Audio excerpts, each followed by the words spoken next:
Good evening, ladies and gentlemen. This is the City Council meeting of the City of El Centro for Tuesday, November the 19th, 2024. Madam City Clerk, please call the roll. Councilmember Carter, Present. Councilmember Oliva, Present. Councilmember Garcia is absent. Interim Mayor Pro Tem Cardenas Singh, Present. Mayor Marroquin. Present. And Councilmember Oliva, please lead us in the flag salute. If you could all please rise. Face the flag, right hand over your heart, ready, begin. I pledge allegiance to the flag of the United States of America and to the republic for which it stands, one nation, under God, indivisible, with liberty and justice for all. Please remain standing. Councilmember Carter, please lead us in an invocation. Please bow your heads. Dear Heavenly Father, we come to you simply saying thank you.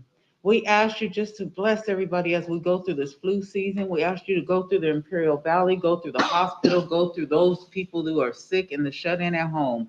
This flu season has been a toll on people, so please take it away. In your name we pray, amen.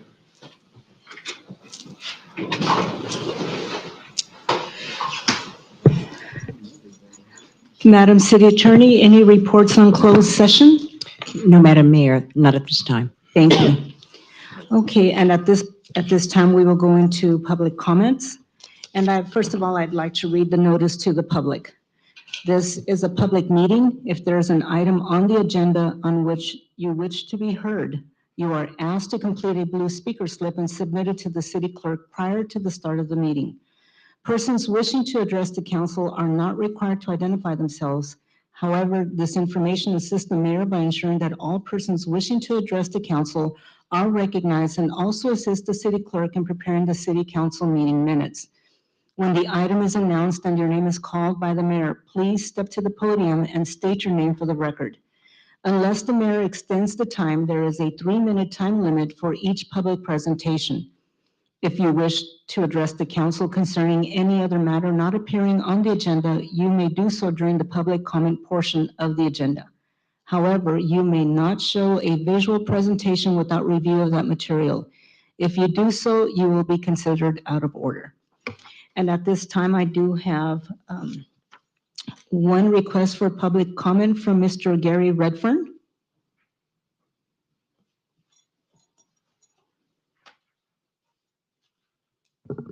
Good evening.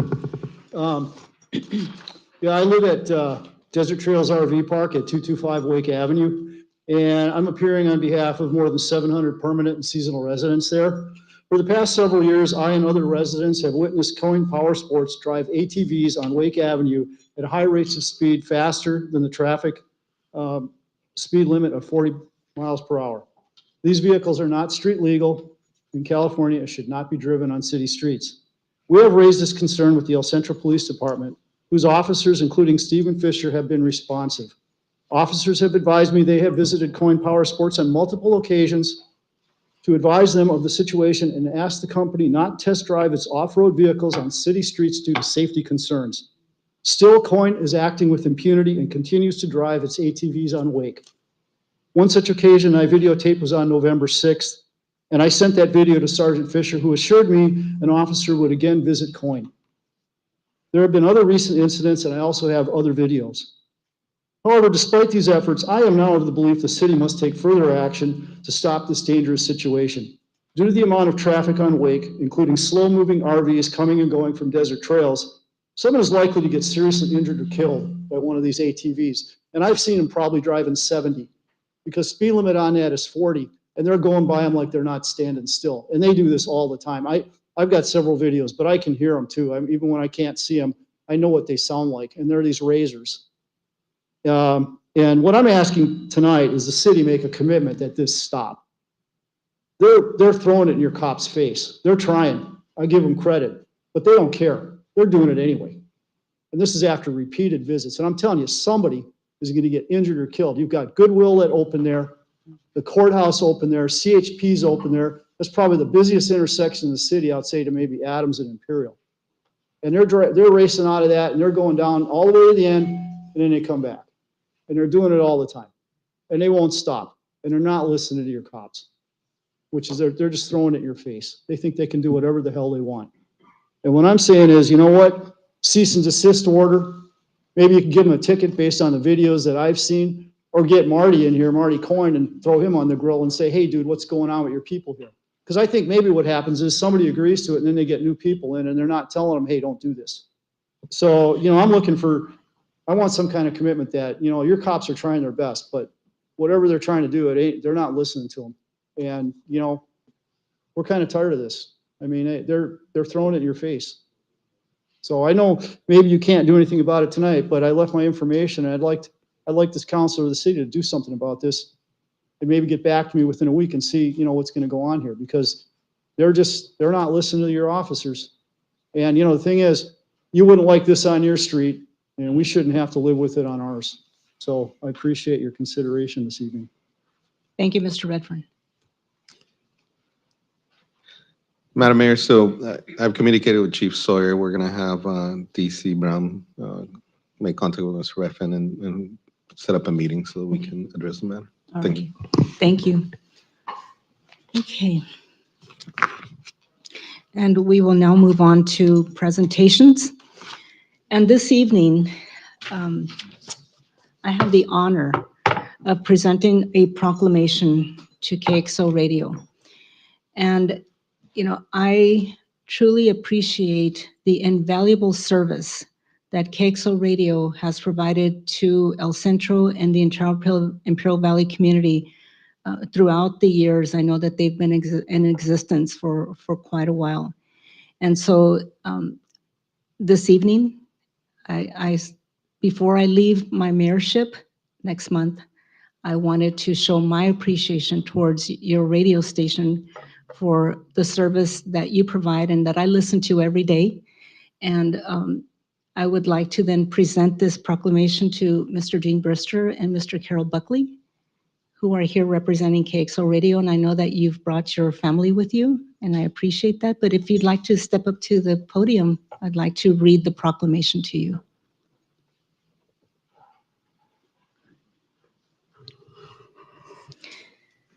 So the City of El Centro Proclamation, KXO Radio Appreciation Day, November the 19th, 2024. Whereas from its humble beginnings as radio station KGEN in 1927, the radio station renamed KXO has become a viral necessity to the Imperial Valley and remains at the heart of our community.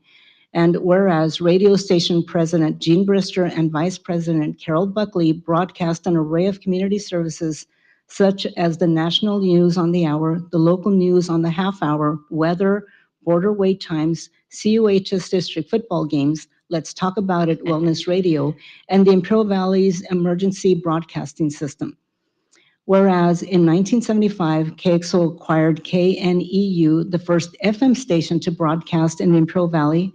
It was an on and off the air various times until it became permanent during the nation's bicentennial and became KXO AM FM, where they play today's hits and yesterday's favorites.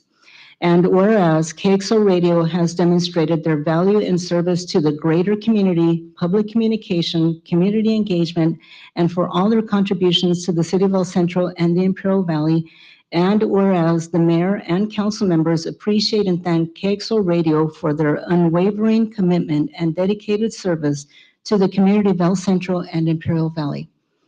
Now, therefore, I, Sylvia Marroquin, Mayor of the City of El Centro, State of California, do hereby proclaim November the 19th, 2024 as KXO Radio Appreciation Day in the City of El Centro. Mr. Buckley and Mr. Brister, would you like to say a few words? I know I kind of went out of order, but I was really excited to read this to you. And so would you? You're welcome. I would just like to say just a few words. I know my family may laugh about that. But what I would like to say is it tells us our whole plan has been since we began, which was just a couple of years ago, was to be a reflection of our community, voice of the community, that we would inform the community, serve our community, and be a friend to the community. Those are the most important things. hyper local. And I get the feeling that we've reached that, and I'm honored. And I'm sure Carol's got a few things to say himself too, but thank you. You're welcome. I'm choked up, Oh. and that doesn't happen. I appreciate it. Jean and I have put a lot into this, and it's nice to know that somebody is aware of it. Thank you. Colleagues, would you like to share any thoughts or comments with? Sure, Mr. absolutely. I Buckley? just want to take this opportunity just to share a childhood memory. And so that would be my dad working in the backyard, working on his tool shed, and always had on, local radio station, KXO radio, listening to the music. So little do you know that for many of us, that is part of our childhood memories, is listening to you on the radio. Thank you for the great work that you do and for making sure that you've been a community partner, always sharing information of what was going on in our community. So I thank you for that, and very honored to know that you have dedicated so many years to our community. So thank you on behalf of the residents of El Centro.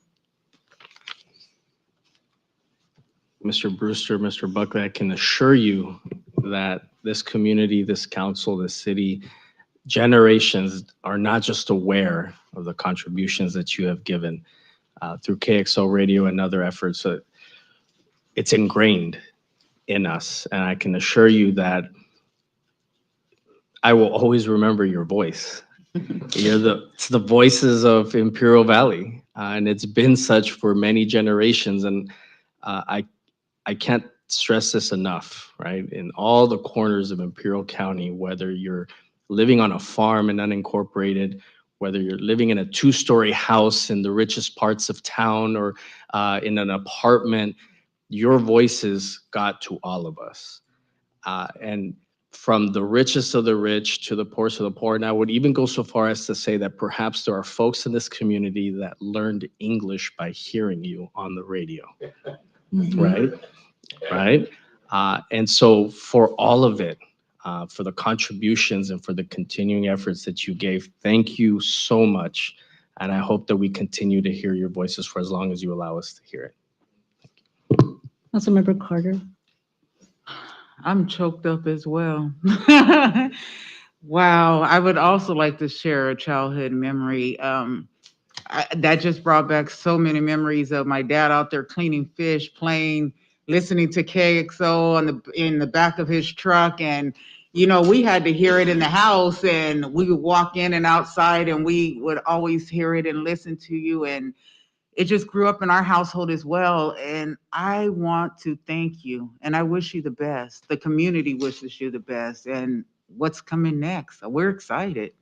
We are excited. Thank you. Well, Mr. Brewster and Mr. Buckley, I know Carol prefers Carol. But, your radio station is a part of my daily life.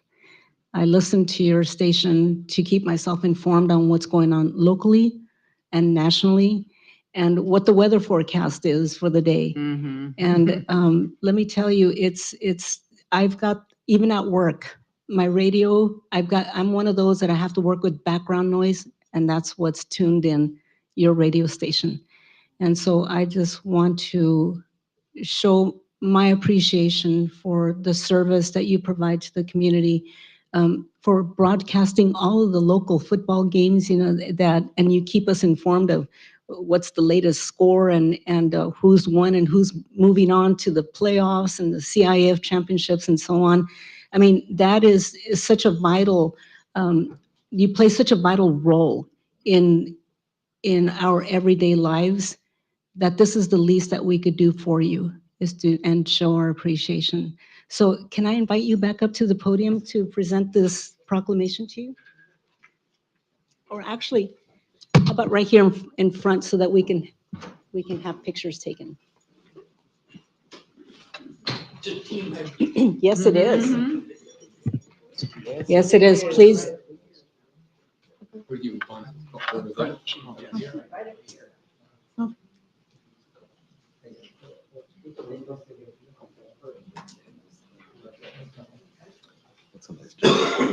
Who would like to? Oh, my God.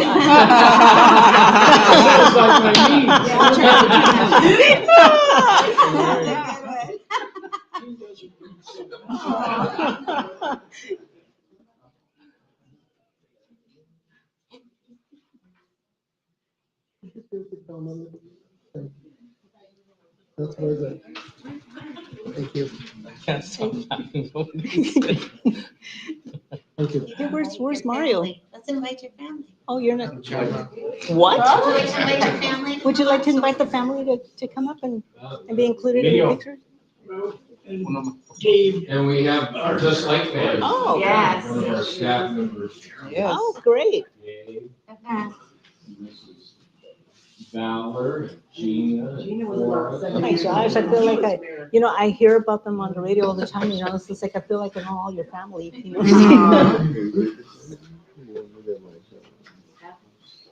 You want me to mug them? I'm hoping you understand. Okay. You're not scared. I look up to most everybody. Thank you. All right. Thank you.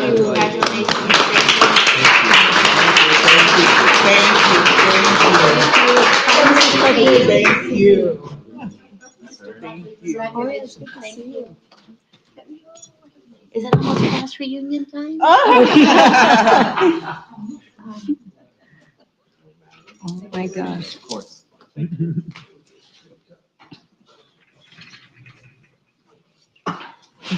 Okay.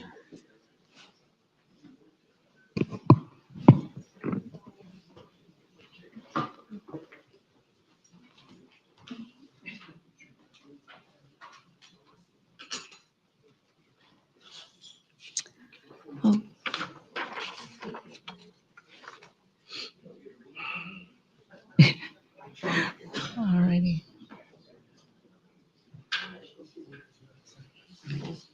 Right. Heard that.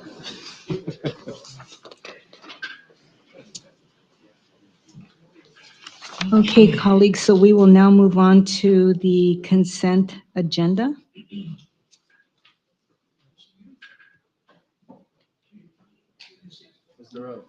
Is it going to be a voice vote or are we going to move on to our new system? I need a motion in a second. Oh, Oh, before I'll make a motion, I'll second. Madam Mayor, to approve the consent agenda. and second by Councilmember Carter.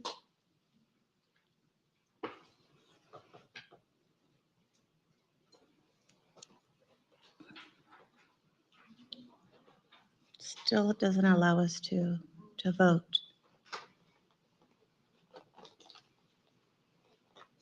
Adjusting to our new system.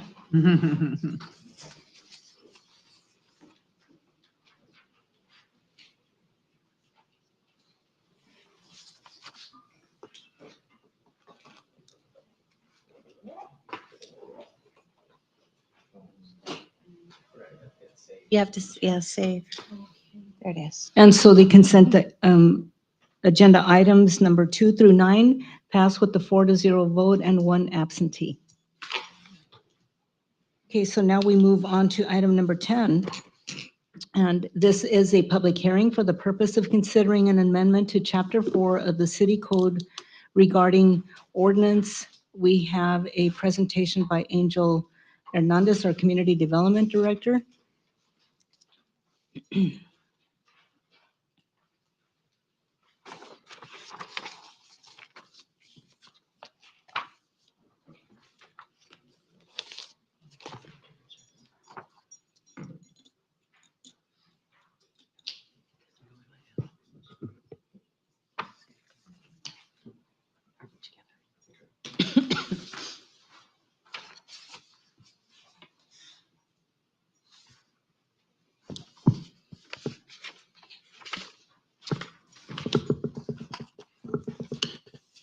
Hello, good evening, Honorable Mayor, members of City Council.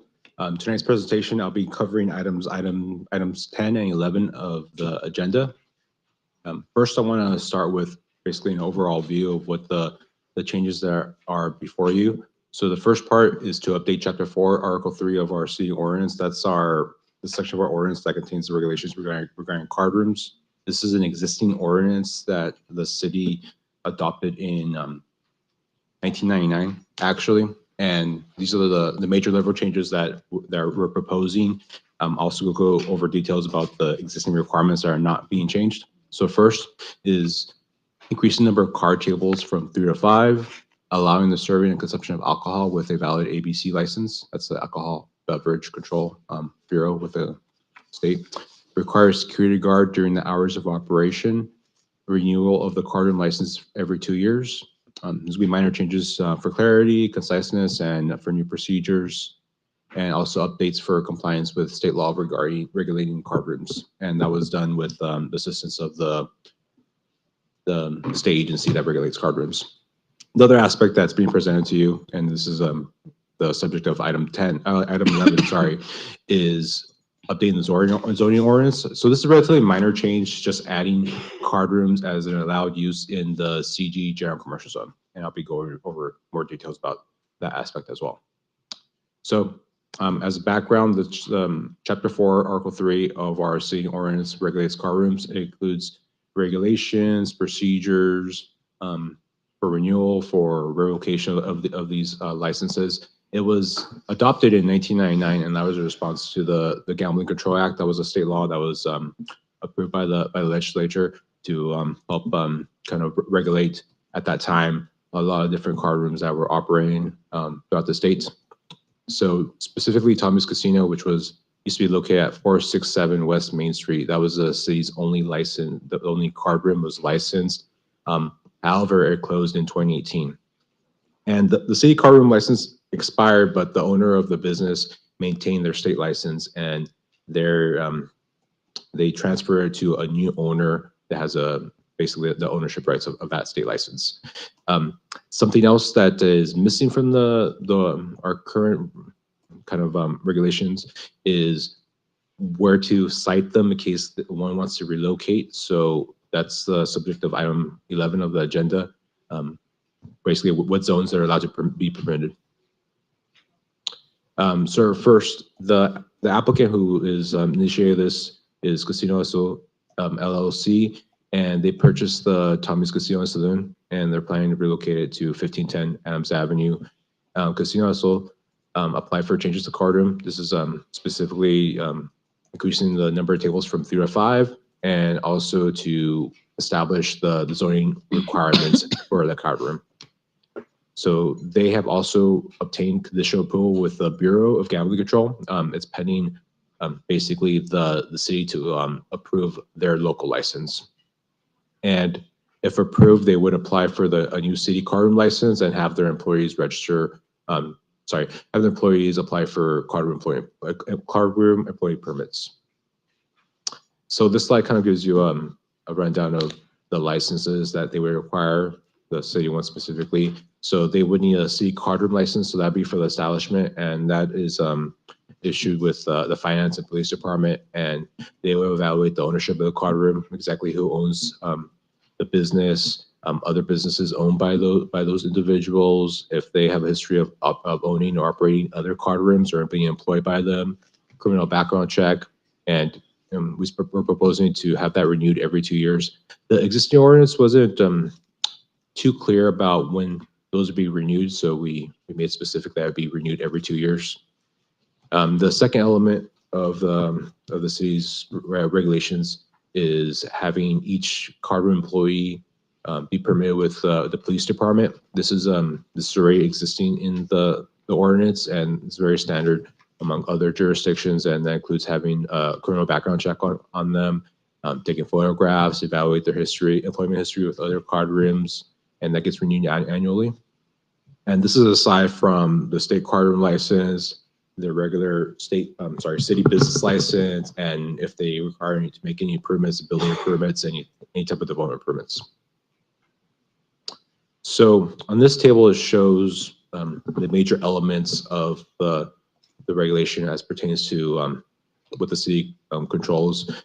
The first one I'll mention is the serving of alcoholic beverages. So the current ordinance explicitly prohibits that. The proposed change would allow that with the appropriate state license. We did also mention that, no, just to be specific, like prohibit the consumption of cannabis at the site. So that that would be prohibited. Wagering limits, currently the wager limit is $249 per hand. There's no changes being proposed to that. There's requirements about signs and items that they need to post, such as they need to post rules of games, their licenses with the city and the state agencies, hours of operation, ID badges for all the employees who work there, and also wagering limits. There's no changes being proposed to that. Identification. So the owners and the employees of the establishment will also need to wear a badge that has a photograph of them, just to identify to patrons and to people there that they work there. One of the major elements is the number of card tables that are permitted. So currently they cannot exceed more than 3 and no more than 10 players per table. The proposed change before you would increase up to 5 with no more than 10 players per table. Security, the current ordinance does include a section about security, and that includes having a security plan submitted to the chief of police and having the business records available for inspection by the director of the finance department. That's going to remain. We did add a requirement that the security guard be on duty at all times when the card room is open. That wasn't in the existing ordinance, so that's something that will be added. And that security guard would have to be licensed with the state having the appropriate credential. Hours of operation, so that remains unchanged, and they'll be allowed to operate 24 hours a day. The existing ordinance did say that if they're going to be open from between 2 a.m. to 6 a.m., they would need a security guard. Now we're requiring that at all times they're open. So this is a summary of the times that this has been brought before different bodies. Some things I want to highlight is we did post it on our website about a year ago. We didn't receive any comments. We had a lot of back and forth with the Bureau of Gambling Control. That's the state agency that regulates card rooms, and it's a state law requirement that that they review any changes to any local ordinances that regulate them. And there was a quite amount of time since October, since the last time I believe that was this item was presented. It took up between going back and forth, making changes and revisions. And the goal of that is to make sure that regulations are consistent with the state law. And we also have a public hearing that's scheduled for tonight, and that was noticed in the paper. The second part is concerning the zoning. So just to repeat myself, the Casino Azul, they're requesting a zoning ordinance amendment to allow a licensed card room to operate in the general commercial zone. And a little bit about that zone. So this is a map of the city with those properties are zoned general commercial, highlighted in red. And what staff and the planning commission looked at is to see what uses are similar in impacts and activities as a card room. So we looked at bars, nightclubs, restaurants that allow consumption of alcohol, regular restaurants, and see how they're zoned and what zoning regulations they require. And these are all uses that are allowed by right in the CG general commercial zone. So something else that it's included in chapter 4 in the current ordinance are these separation requirements. So for example, they have to have a 600-foot separation from schools, facilities that provide mental health or social rehabilitation, parks, playgrounds, and libraries. So those remain intact. So it's not only that they have to meet the zoning requirement, but they also have to satisfy these buffers. And of course, they wouldn't be allowed to be in non-residential zones. So they would have to be in non-residential zone. And this is the third bullet shows kind of a carryover from the current ordinance, which kind of prohibits it to be moved to another location in this downtown commercial zone. But I do want to highlight that separation requirements because I think it's very important. So when the Planning Commission met last October 2023, They recommend to allow the card room to operate in the CG zone by right. What that means that it would require a staff level review. So they would submit an application with the Community Development Department, provide site plans, building elevations, any type of changes they're proposing to the site. It gets evaluated by Community Development, and we also distribute copies of that to other departments that could have suggestions or requirements, not including but not limited to Public Works, Police Department, Fire Department, and such. And then we basically provide them the conditions of approval, and those are specifically related to like the development, building code.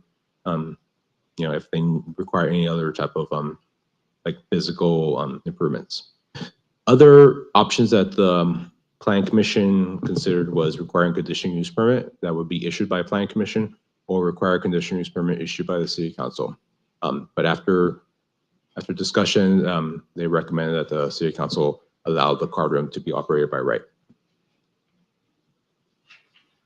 So I'm almost at the end of my presentation. So assuming that the ordinances before you are approved, we do plan on taking the card room fees to the City Council meeting on December 3rd.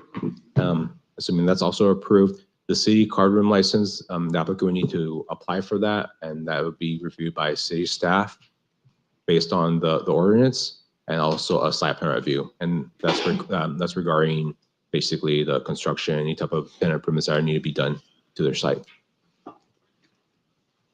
And to conclude, staff recommends that the City Council open the public hearing, and after allowing input from proponents and opponents of the project, that they move forward by approving the following ordinances before you. I'm available for any questions, and also we have representatives from the applicant also in the audience that could answer any questions as well. Thank you. Thank you, Mr. Hernandez. So I will now open the public hearing, and I do have one request for public comment on this item, and that is from Mr. Jay Carson.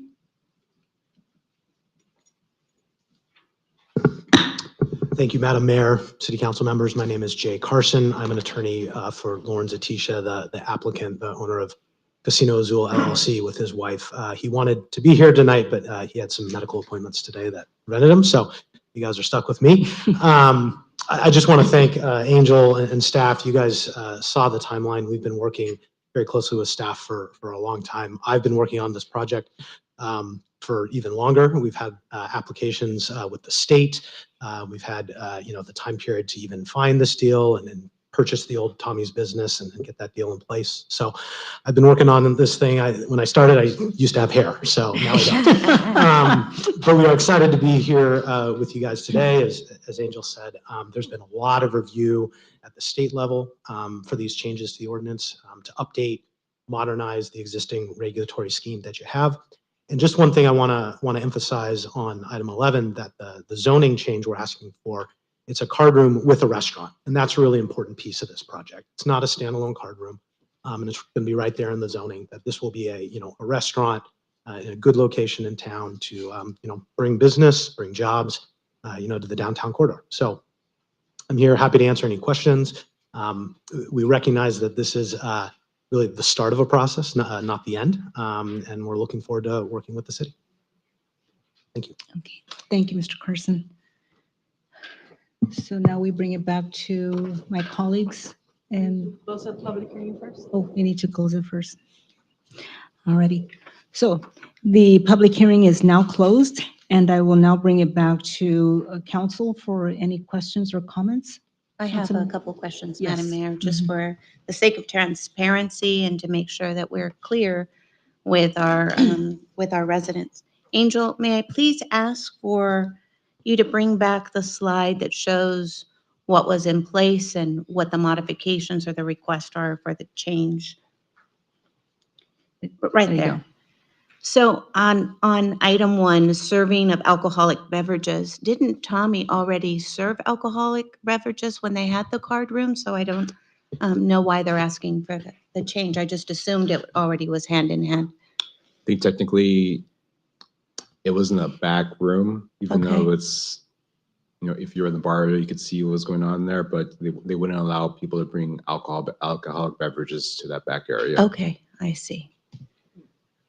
Interesting. I just wanted to know why, how, the difference was between the I'm going two. back to memory of when going there and seeing that, but I never tested out that regulation. All right. And then the other slide, please, that shows the timeline, because we have been reviewing this since June of 2023, and it's very clear here in the vetting process. It's gone through our Public Safety Committee, again, by City Council, our Planning Commission. So you can just take a look at the timelines of all the vetting that's taken place and all the safeguards and questions that have taken place in regards to this card ordinance. I also want to share, I believe it was last Friday, council member, or was it Thursday, that it went before us as well under public safety. And so again, assuring you colleagues that, we continue to do our due diligence to ask those questions, and we continue to work on this project. That is my input, Madam Mayor. Thank you. Councilmember Oliva? No questions or comments? Surprise? Councilmember Carter? Oh, no, I had the opportunity of speaking with them yesterday on Zoom, so I have no questions to bring to the public. They did a good presentation and they're ready.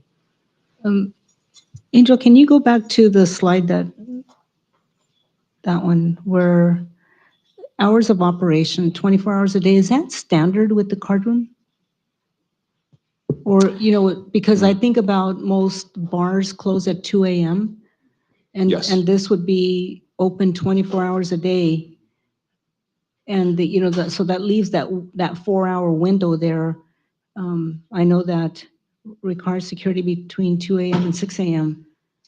I mean, wouldn't they, yeah, We have the yeah, same you question. know what, because what I'm concerned about is, I know that this is, security guard should be on duty at all times, the card room is open. So that applies to all the hours of operation, is that correct? Yes, so Okay. if they would be open at 3 o'clock in the morning, they would have to have a security guard. I'm sorry. Yeah, they would have to have a security guard as long as they're open to the public. As long as they're open to the public. Yes. Even outside the 2 a.m. to 6 a.m. timeframe that's in the current ordinance.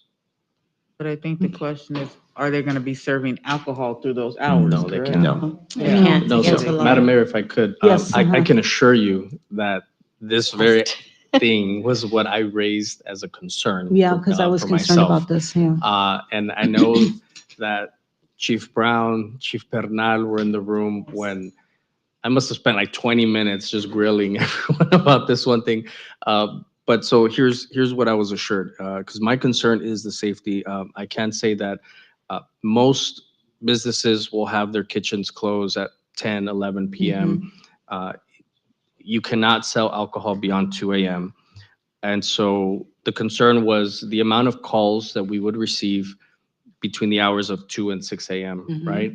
And so there was due diligence done in contacting other communities that have a similar ordinance in place, and nominal, very few calls were made. And it was, if anything, most of them were in regards to the bar, not the card room, for the late night hours of operation. So what was decided was, because this only allows the business to operate, what hours they operate is still up to them. They can choose to close at 2 Okay. or 3.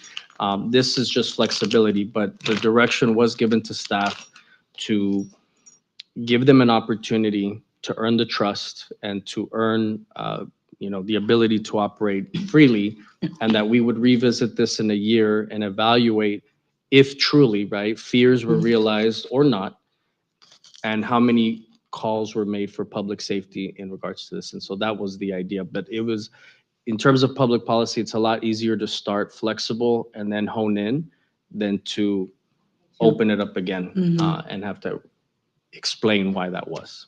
Okay, thank you, because that was a concern. When I saw that, I was like, whoa, we're exposing ourselves to a lot. But thank you, Councilmember Oliva. I knew that you had probably done, Yeah, that did bug me all the a little questioning, ahead of time. Comb through it. Yes, all righty. Okay, members, so now I will now need a motion and a second to approve the ordinance. My screen. I'm traveling. So is this for item No, 10? just for item 10, because we're going into item 11. So Madam Mayor, I would like to move to approve item number 10 as Okay, presented. so we have a motion by Councilmember Oliva I'll second. and a second by Councilmember Carter. Madam Mayor, I'm Yes. having technical difficulties on my computer. I'm on Google Maps. They want to show you where the card room is, okay? No, I'm on Google Maps. She's gonna go see and see what's wrong with it. Okay. If not, we can do a roll call vote if you like.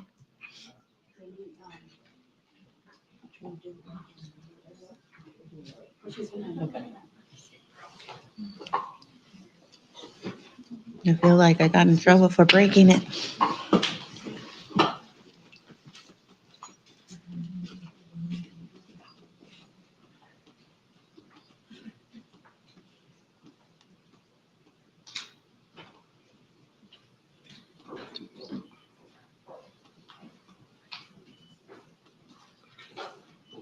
No, it's not letting her, it doesn't read her. We're gonna do a roll call vote then. Okay, No, it's okay.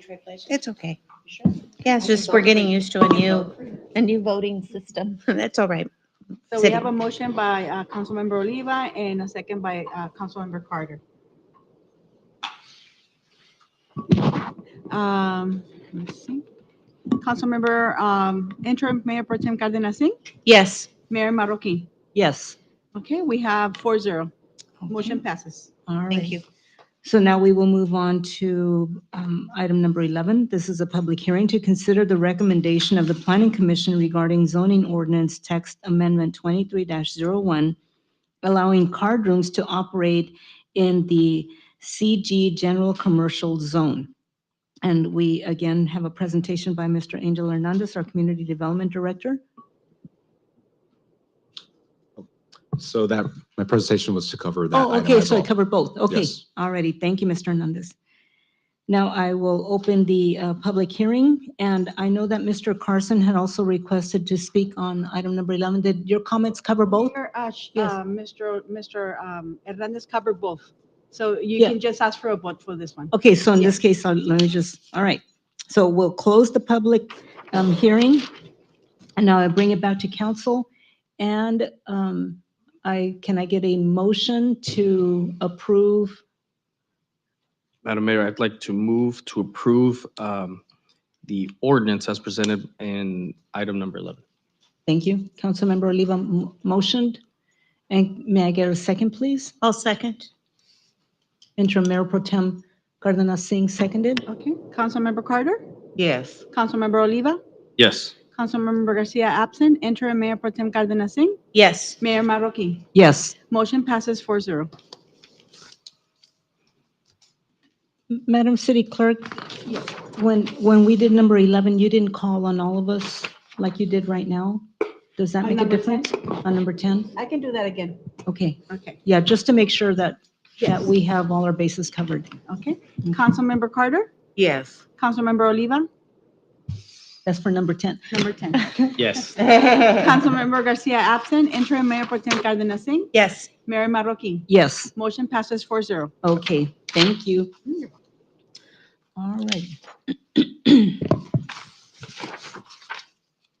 And we will now move on to new business. So item number 12, donation of certain used fire equipment to the city of Mexicali, Mexico. We have a presentation by our fire chief, Mr. Joseph Bernal. Good evening, Madam Mayor and Council. Today before you, I have a resolution to approve certain fire equipment to be donated to the city of Mexicali, and this specifically is a 2006 American LaFrance fire engine. But before I proceed, I would like to welcome a couple of members of the Mexicali Fire Department, the Director of Bomberos, Ruben Dario Osuna Beltran, and then the Subdirector of the Bomberos, Ignacio Lozoya Morales. And they have come here today, hopefully in the approval of this resolution, to accept this fire engine on behalf of the city of El Centro. So what I bring before you today is the request to approve this resolution for the donation of a 2006 American LaFrance fire engine. As you can see, 2006, it's been in service for the city of El Centro for 18 years now. and it's approached the end of its serviceable life for us. But instead of seeking a monetary value for something at this point that is almost insignificant, it would be my recommendation is that, and we'd love to see it continue its service to our sister city in Mexicali and provide their citizens with years more of service to their community. And speaking with the chief and the deputy chief, this 2006 would be the newest in terms of year that they would have in their fleet. So the 2006 would be the newest piece of equipment. And we've taken very good care of this, and we are turning over a very nice piece of equipment, and hopefully to see it in service, serving that community for many years to come. And for us, like I said, it mentioned it's at its serviceable life. It has served this community for 18 years. The manufacturer, American LaFrance, went defunct in 2014. So it has been a challenge for us to reach out to vendors as far as obtaining equipment to keep it in service. And it just makes sense that, to donate it to Mexicali, where they have shown that they've taken some of our engines and continued to put them in service for years and years. And I'd like to see that continue. And with the approval of this resolution, donate this piece of equipment. And that would be it if you have any questions for me. Thank you, Chief Bernal. Colleagues? I'd like to make a motion to Oh. approve. Oh, I'm sorry. The only thing I was gonna ask is if by chance our guests wanted to say anything in regards to this, offer. Sorry, Tomas. Oh, yeah, no. They didn't want to, they don't have to, I'm just asking. They drove all this way, right? I'd love to hear from them. ¿Qué tal? Muy buenas tardes Muy buenas a todos y a tardes. todas. La verdad, estamos muy contentos por este gran apoyo que se está logrando ahorita aquí con ustedes. Les quiero comentar, pero mi nombre es Rubén Darío Zuna, director o jefe de bomberos de Mexicali.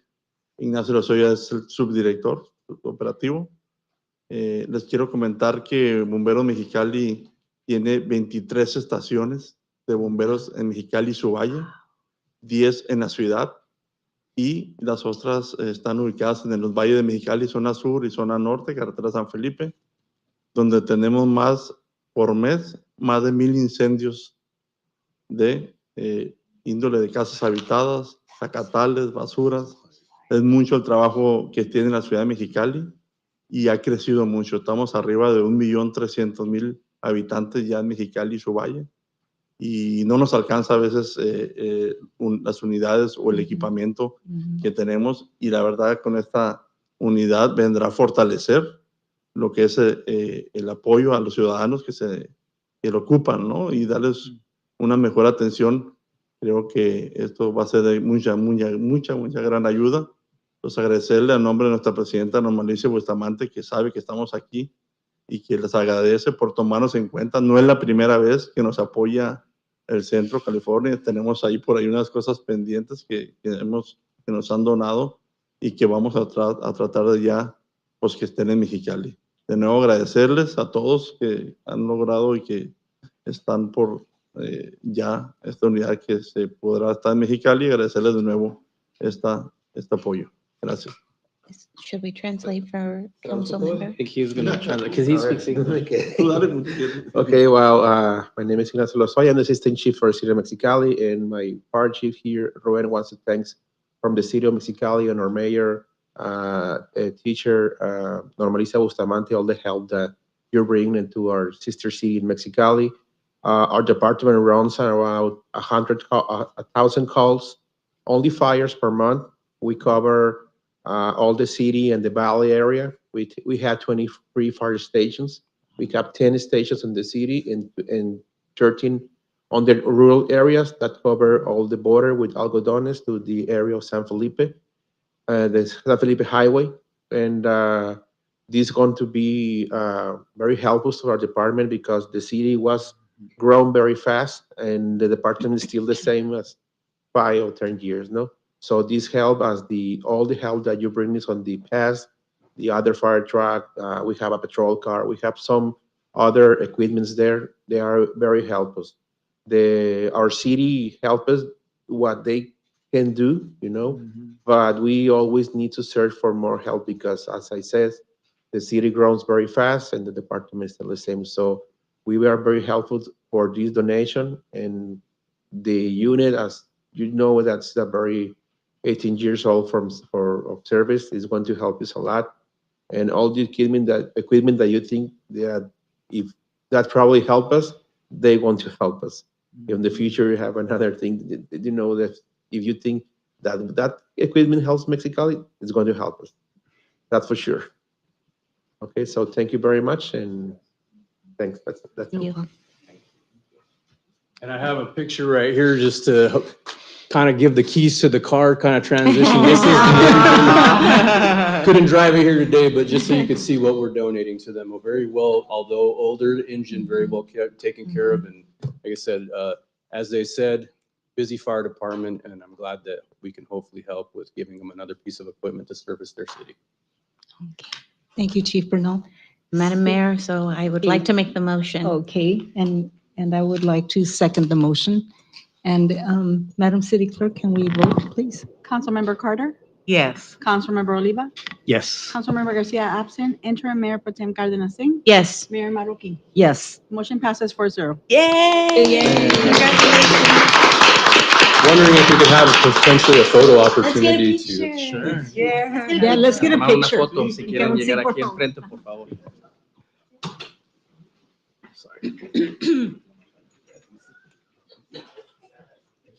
Gracias por estar aquí. Felicidades. Felicidades.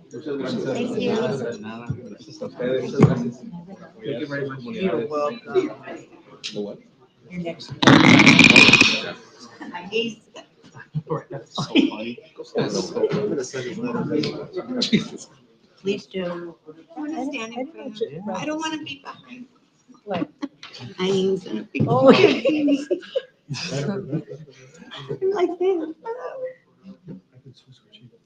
All right. Move over a little bit more so I can see. Okay, there you go. There you are. Thank you. Okay. You can't see me. Thank you. Yay. All right, felicidades. All right. One more. You got enough. Right, Joselito. Está tomando foto, video. Está tomando video.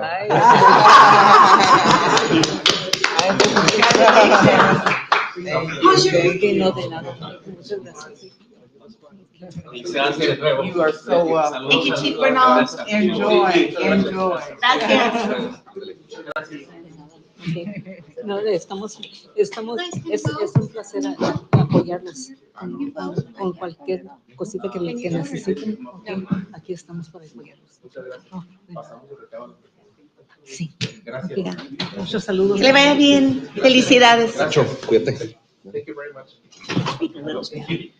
Can I move on?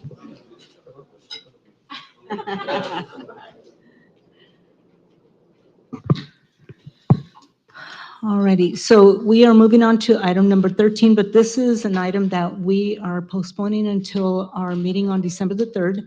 Unfortunately, Mr. Andy Heath, our interim finance director, is sick and he was not able to travel. And so we will move this item to our agenda for Tuesday, December the 3rd. Alrighty, so we'll move on to item number 14, establishing priorities for 2025-2026 Community Development Block Grant Funding Cycle. And we have a presentation by Mrs. Adriana Nava, our Community Services Director. Somebody's phones. Oh. What's that? Somebody's Somebody's phone. phone. Maybe Oh, John's Chief's. probably- Maybe Chief. Chief Bernal. I'll text him.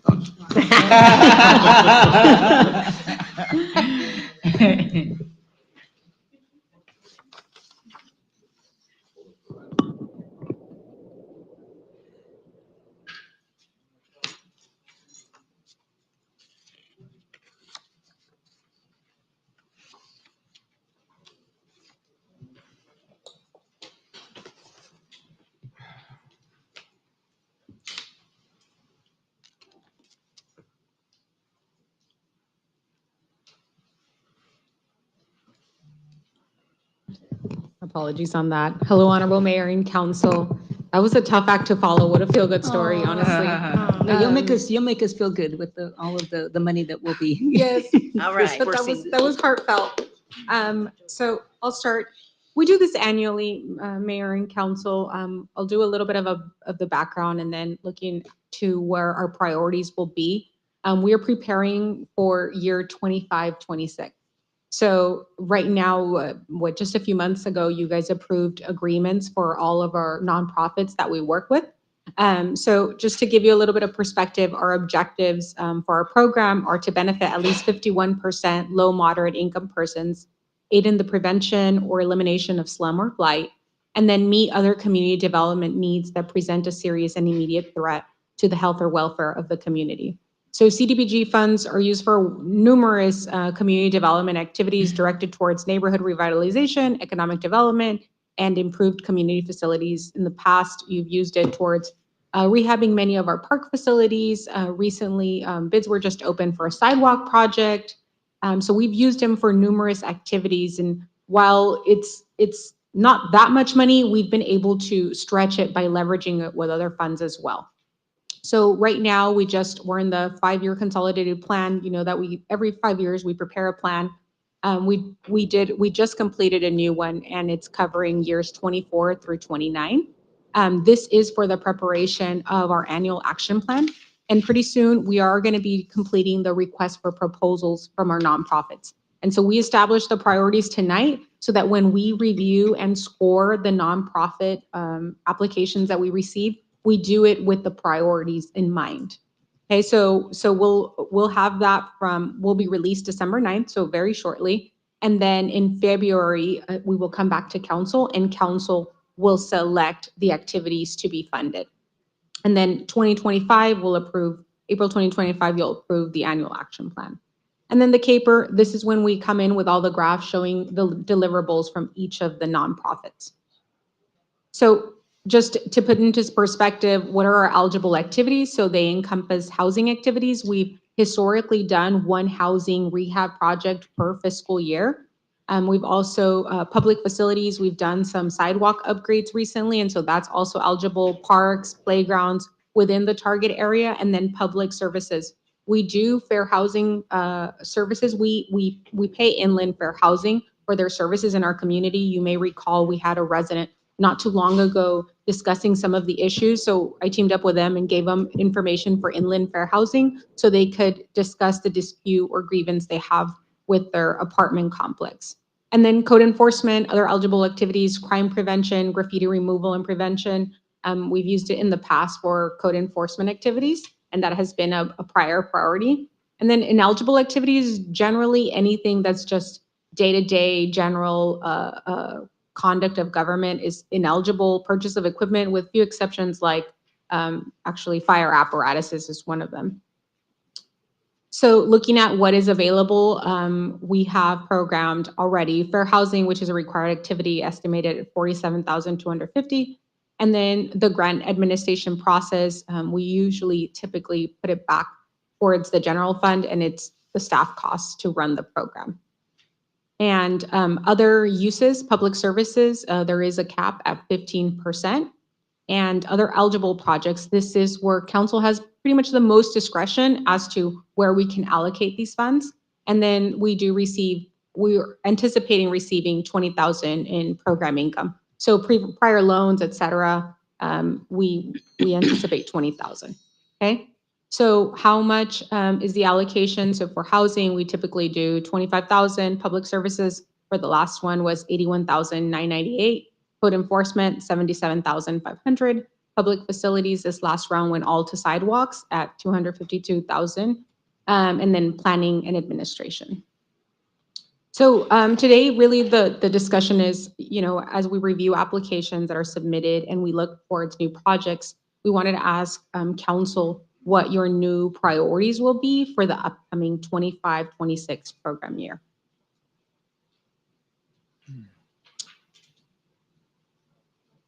Adriana, can we go back to the So categories, please? And so previously, we've done sidewalks, and I actually spoke to Abraham prior to this meeting. If council desires to continue to work towards sidewalks, that is an option. Typically, we do one housing rehab. We've also continuously done code enforcement. You can continue with your same priorities. We've also done services for children and older adults like senior nutrition, and then children like CAL. Also victims of domestic violence with Sure Helpline. So we can continue on with those priorities, but we want to ask the council just to confirm and ensure that we're on the right. Madam Mayor? Yes, Can I go ahead. provide some input? Yes, please. You know, with the state of our economy right now, I will tell you, I have seen the lines that are blocks long when it comes to food distribution. So food insecurity continues to be not only an issue, but we're really noticing that it has grown. Okay. So I think the importance, at least my belief, I'm sorry, colleagues, is for me, I still continue to see our senior food services as one of those priorities in this funding. Councilmember Oliva? Yeah, no, what I wanted to ask is, I know that the last time that we were talking about this, we had received numerous concerns from residents about sidewalks, right? And so that's the reason why we decided to prioritize that. And so my question is, have we put a dent into the list? Have we been able to succeed in addressing a lot of the concerns that were brought to us in order for us to feel comfortable in reevaluating and shifting away and being able to bulk up on Yeah. other categories? I think Abraham can speak on that item. Great, thank you. All right. Good evening, Honorable Mayor and council members. So the answer is there's always a need and it's always growing. Sidewalks don't stay still, soil moves, believe it or not. We all see it in front of our houses or when we're walking the streets. We just opened up a bid, very good bid, $550,000 worth of sidewalk improvements in areas in the CDBG area. That project will come to you for award, hopefully in the second meeting here in December, in a couple meetings, as we're reviewing the bids right now. There's millions of dollars of sidewalk that we can do. So whatever we can throw that way, that's fantastic. There's always a need. We're starting a dent, but there's always more work to be done. We've also implemented other programs where we grind displacements of sidewalks, and we're working on a GIS application that we'll be sharing hopefully in the next month or so to give you a progress on the areas that we've targeted, upcoming projects for the public and see where sidewalks improvements are going to be done. Also, we have a whole sidewalk policy and ordinance that's in the works right now, coming up to you in the next couple of months for review and consideration. So we've taken the comments on sidewalks seriously. We made a progress, but there's always a need. Certainly. No, I appreciate that. And the nature of my question was to see how comfortable I would feel now to kind of scale back on the 252,000, I believe that you said that we allocated for sidewalk improvements.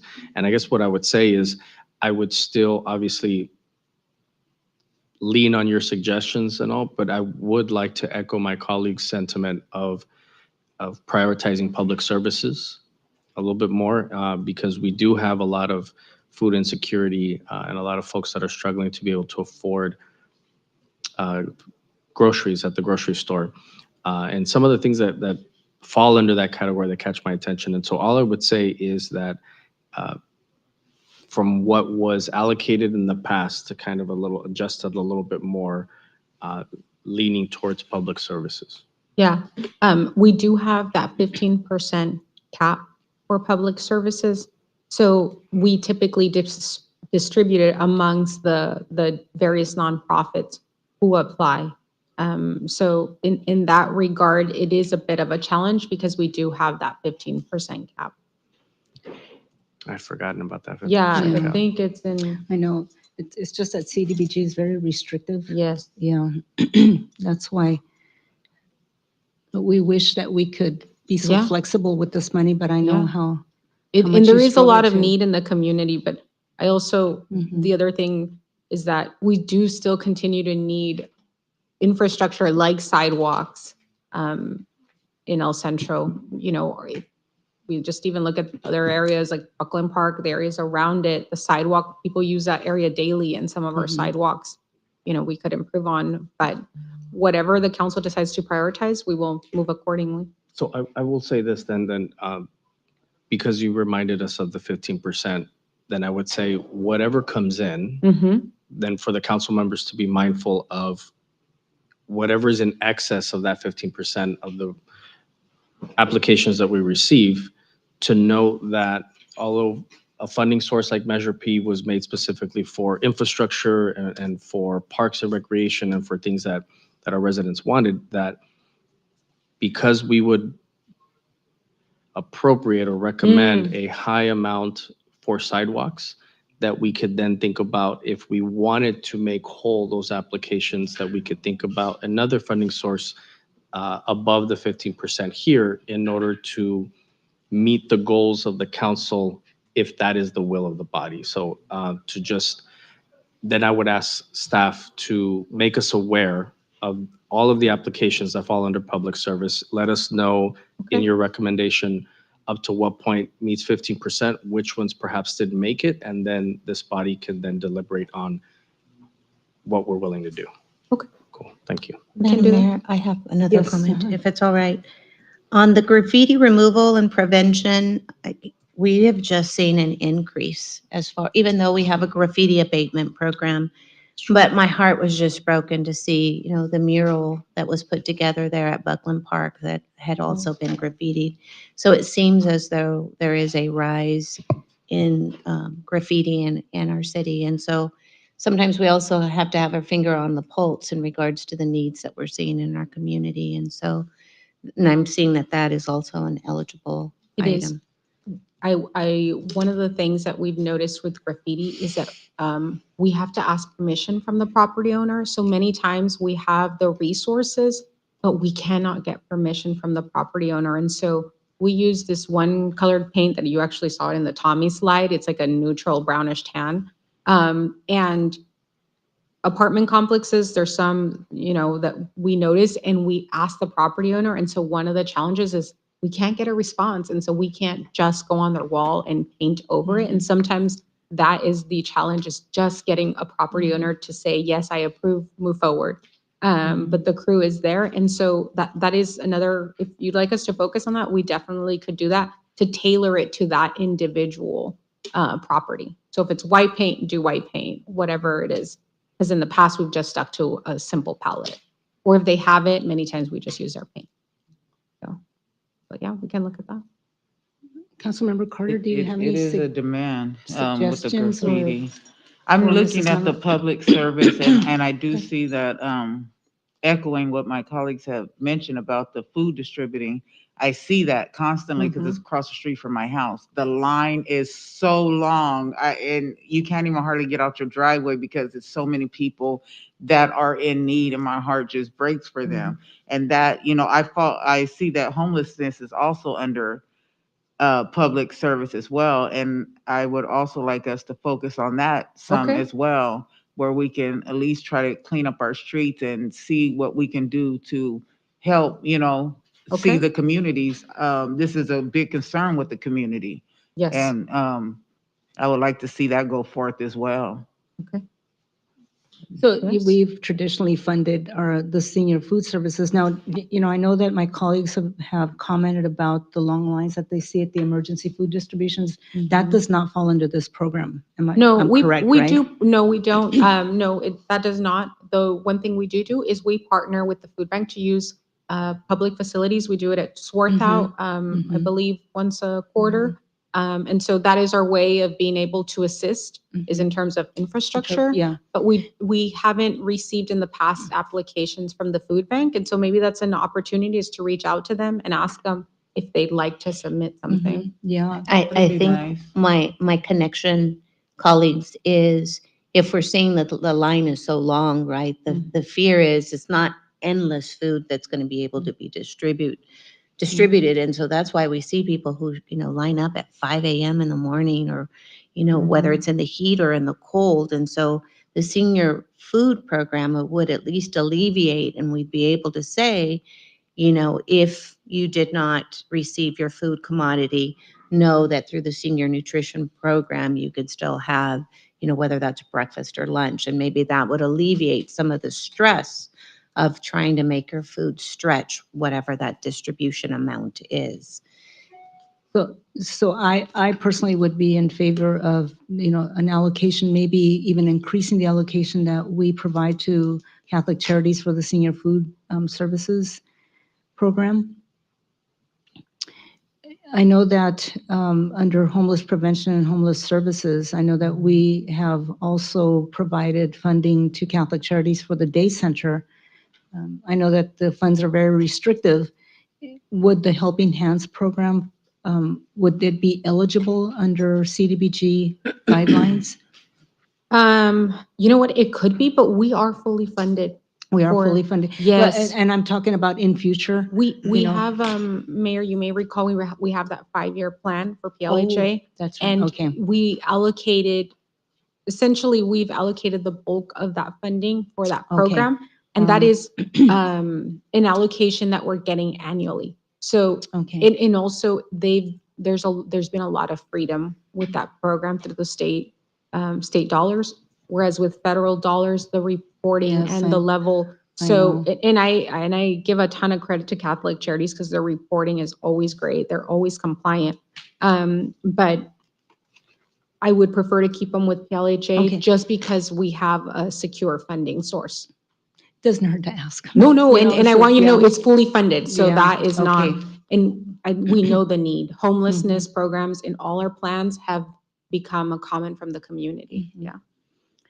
And so I know that, I Mhm. too would be in favor of some continued funding for the graffiti removal and prevention, along with code enforcement. And also the, oh my gosh, my mind went blank. Sidewalk improvements. Okay. Okay. Mr. Campos, how much, in terms of, give us an idea, of the funding that you spoke about and the 252,000 that was allocated from CDBG. Give us an idea of how, is it like a city block, or how much were you able to accomplish with the 252,000 that was allocated from It's CDBG? Definitely. I don't have the exact number right now, but it's Mhm. multiple segments in various city blocks throughout the city. We focus on areas around parks, around schools that were missing sidewalk gaps. Mhm. In this case, the CDBG is for mainly new or replacement of sidewalk. It doesn't replace trip hazards per se. That's why we have separate program Okay. for grinding sidewalks. But this is for infill sidewalks, and there's plenty of those in the city. That's I'll have a better answer for this body in the next few weeks or Okay. the next council meeting or two regarding an app where we can show this is the areas that were targeted and what we're doing. But it is multiple locations throughout the city. It's not a single No, block. Yeah, It's no, gap I know. filling throughout everywhere. It's throughout the city, and I know Correct. that there were areas. I know that, thinking back in time to when we had, public comments about areas that didn't have sidewalk and so on. I'm glad that you targeted those areas. I was just,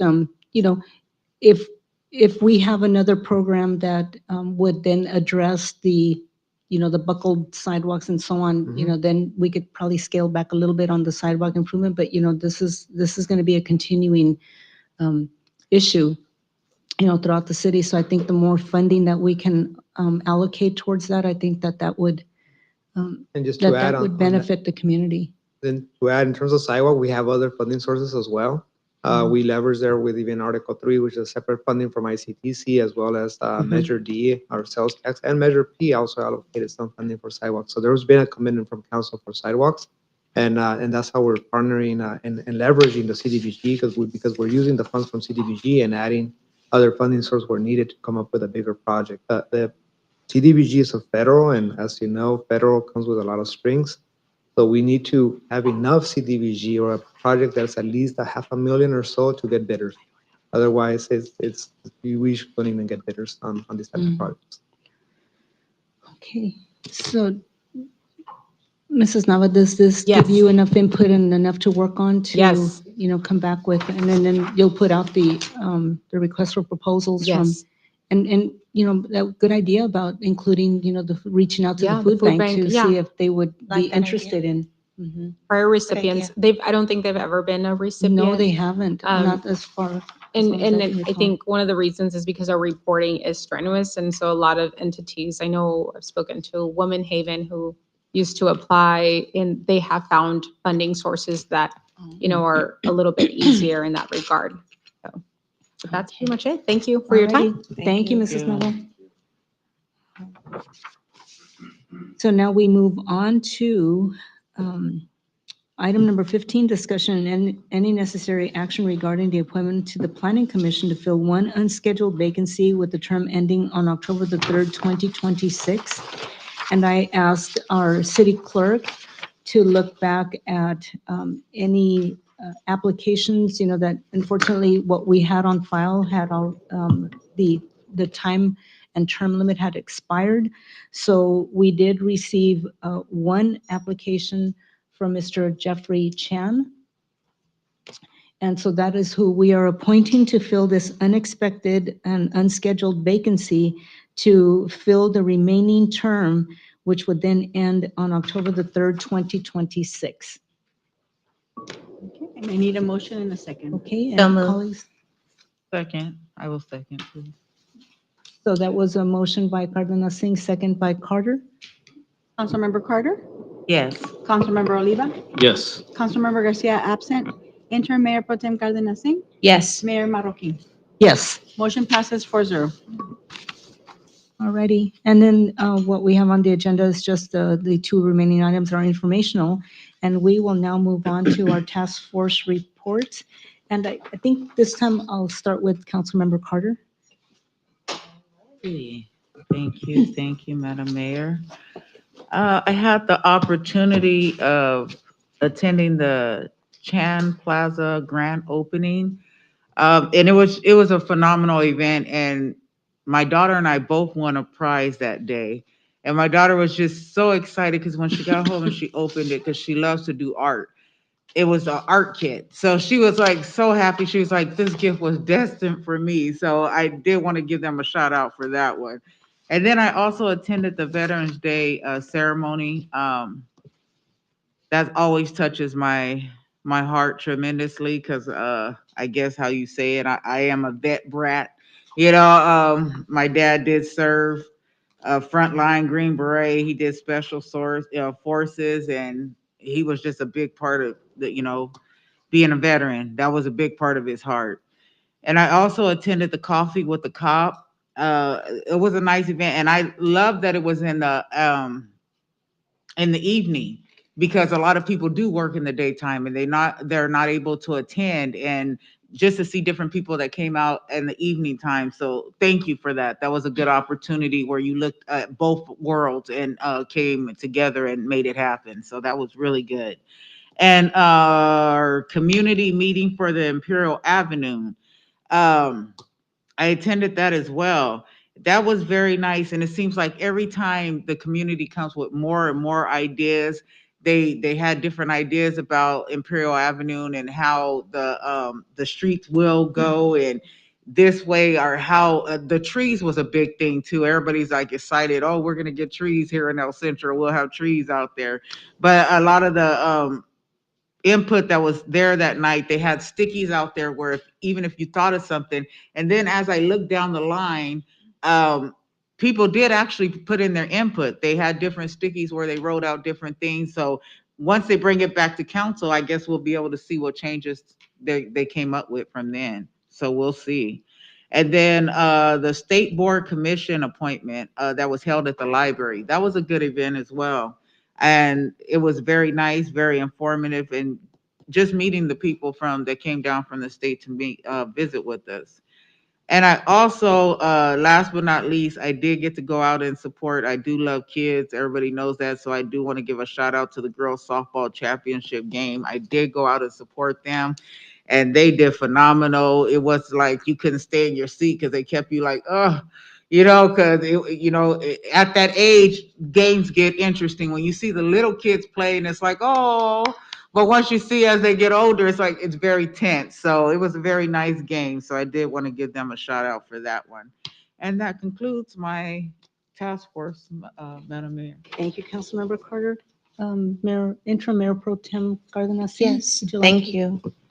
Number of things that have going on in our community, very much similar to Council Member Sonia Carter, Chan Plaza. I think the overall arching theme here is that it is just so exciting to see our city is truly the word I always use, on fire, because we're just seeing the growth, the economic growth, and the development that's taking place in our city.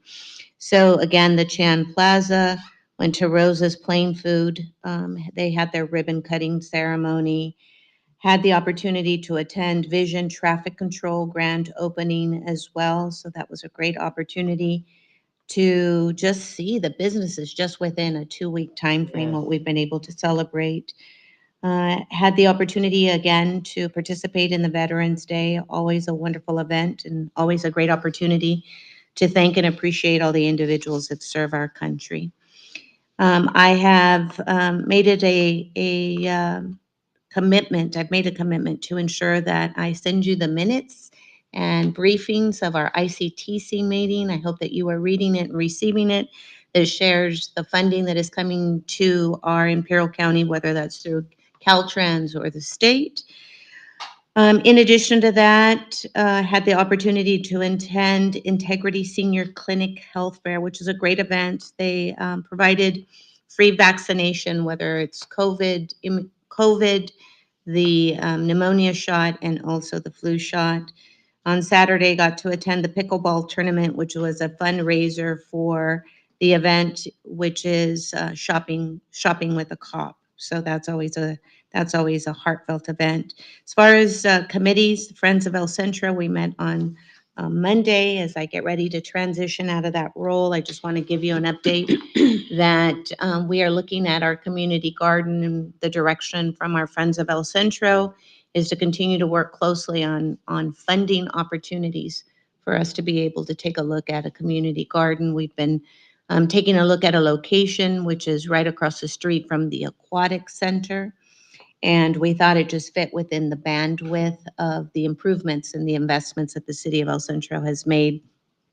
The community garden would just be that, an opportunity for one, the community to be able to participate, and two, it also would serve as an educational opportunity, whether that be schools that would be able to come in. Why that location was chosen is because it is surrounded by apartment complexes, and one of those is a senior complex.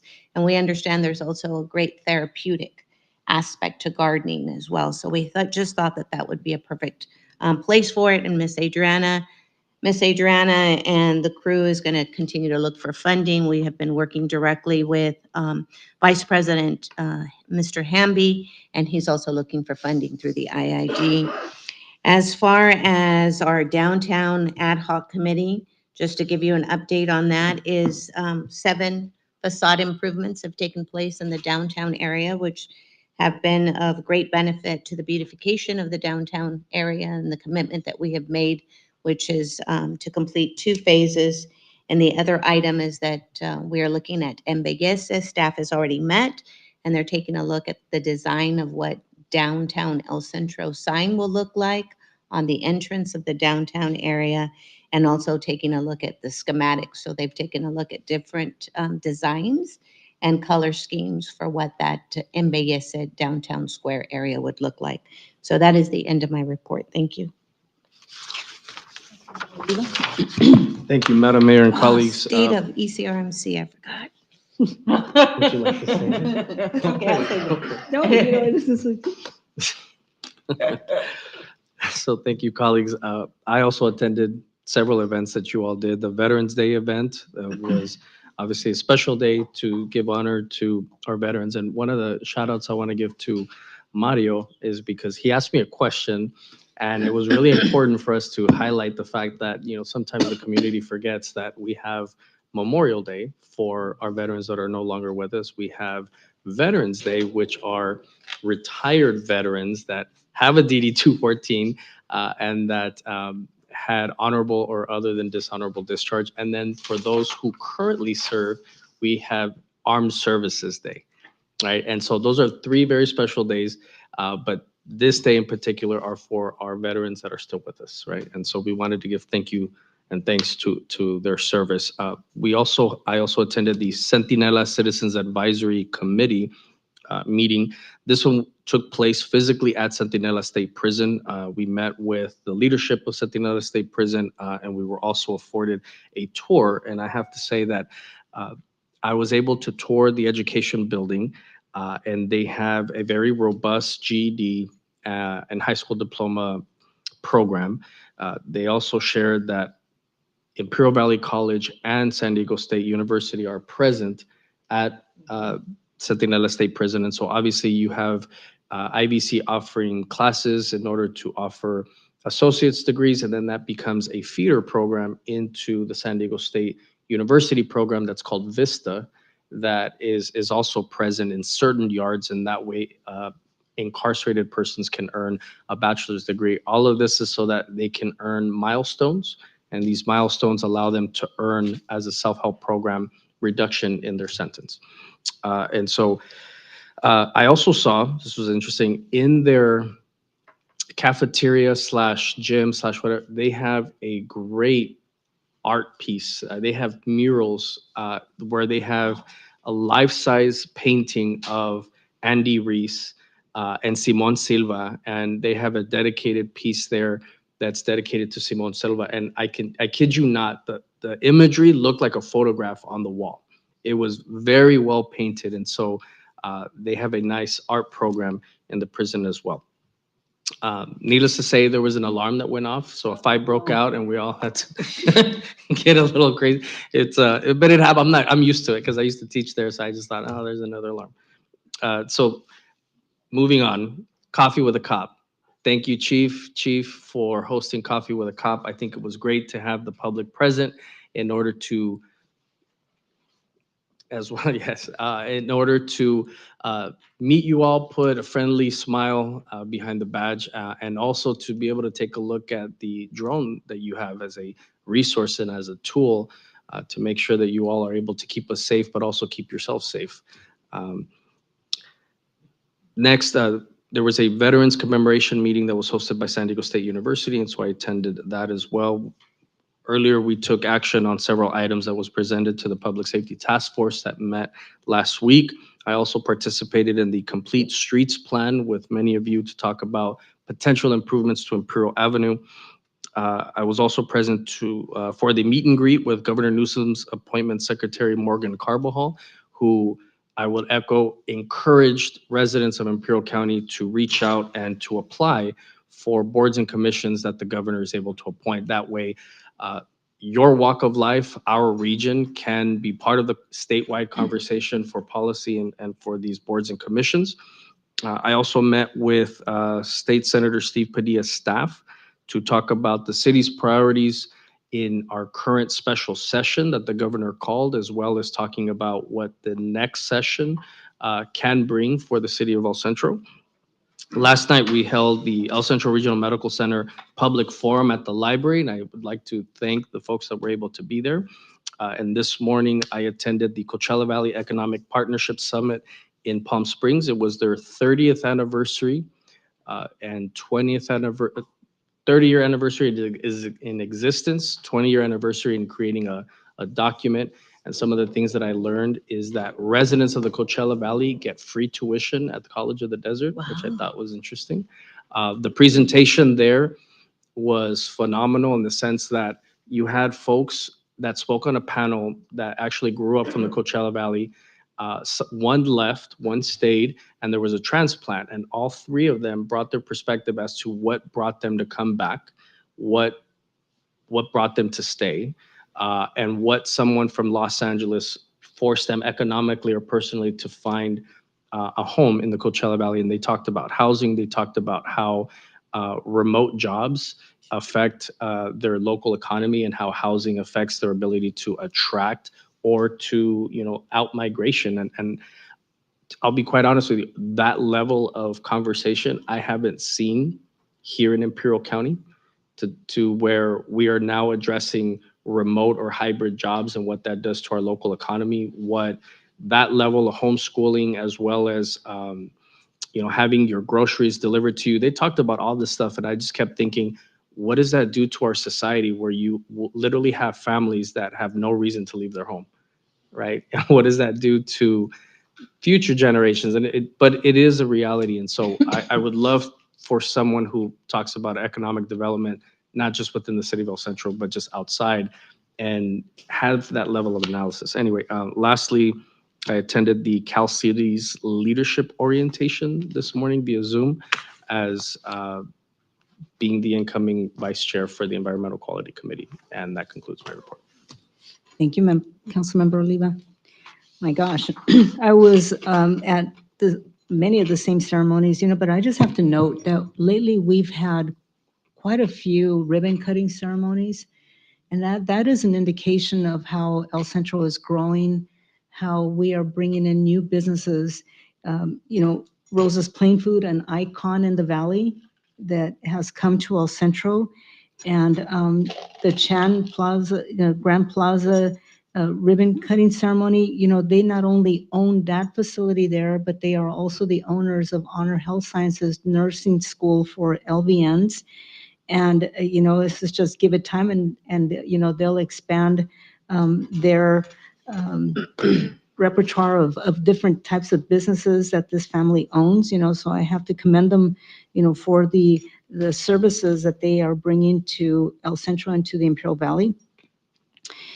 We, also have another ribbon cutting ceremony tomorrow evening. Ursa is a new restaurant that is located in the downtown area, and that, Interim Mayor Pro Tem Cardenas Singh and I have been working on the revitalization of downtown El Centro, and I think this will play an instrumental part in that, because I'm hoping that that'll attract even more restaurants and some nightlife into the area.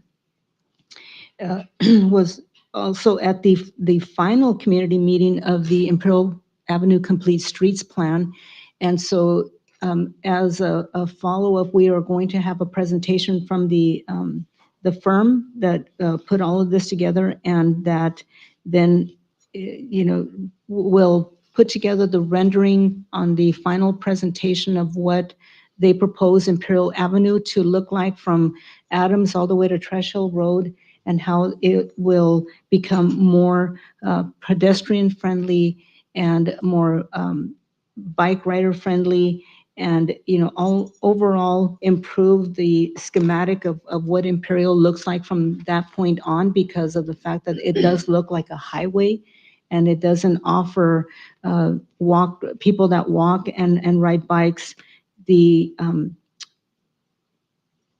pathway nor the safety, for them to be on that street. And so I was also at the roundtable discussion with Appointments Secretary Morgan Carvajal.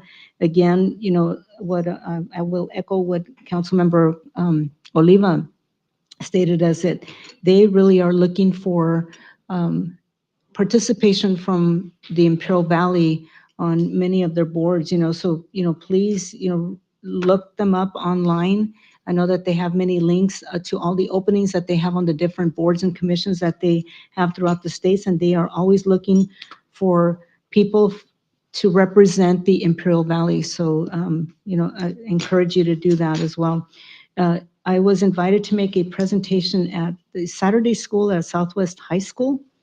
And the topic of discussion was the importance of attendance at school, and, how it will impact not only their grades and their school records, but also looking into the future, how that will, if you get into the habit of non-attendance at anything, how it will impact future employment opportunities and so on. But, that discussion led into many different things, and all of the things that are happening within the city of El Centro that will open up opportunities for employment, new recreational opportunities, and so on. So, that was, I walked away from that feeling that I think I left them with some food for thought.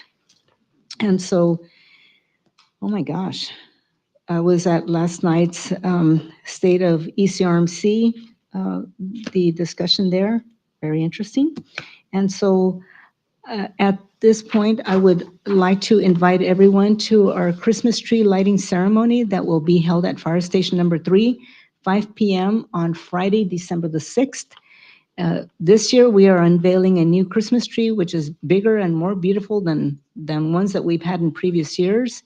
I will be hosting the event that will include entertainment, food vendors, cookie decorations, live music, and so much more. Santa will arrive at 7 p.m. So to light the tree and to take pictures with all of the children and the visitors that will be at this event, I hope that you join us. It was, I have to say that moving that event to Fire Station Number 3 was probably the best thing that's ever happened to the city. It reminded me of a scene from a Hallmark Christmas movie. So, it's like, I know my sister would probably get a kick out of that one because. So, and then the very next morning, we will have the El Centro Christmas Parade that is co-hosted by the Imperial Valley Regional Chamber of Commerce and Los Vigilantes. So we encourage entries into the parade, and I know that the Chamber of Commerce has the application available on their website. Let's see, the El Centro Library is also having their gingerbread tales and treats for Christmas. That event will happen from 4 to 6 p.m. on December the 12th at the El Centro Library. And the Community Development Department is hosting a free roundtable for local businesses to learn more about ADA compliance. This event is set for 10 a.m. to noon on December the 5th, and that will be held here in our council chambers. And I'd also like to mention that we have two new council member elects in the audience. I didn't see you until I happened to look up and I saw you through the crowd, but we have Ms. Claudia Camarena and Mr. Marty Ellett in attendance with us here tonight. So we look forward to our reorganization meeting on December the 12th. And even though the elections are not final, but I think that we all have a pretty healthy lead. And I think that, pretty much we know who will be in place once the election is certified on December the 3rd. So on that note, I'll turn it over to our city manager, Mr. Cedric Cesenia. Madam Mayor, I don't have a whole lot other than, we did welcome a couple of new employees, one at the police department and one at Public Works since our last meeting. And that's it. That's it? Wow. Yeah, I attended everything else you guys attended to, so I like it. I won't be redundant. He's all ditto. Yes, all righty. Well, it is now 7:38 p.m. and our meeting is adjourned. Have a good evening, everyone. Thank you for attending.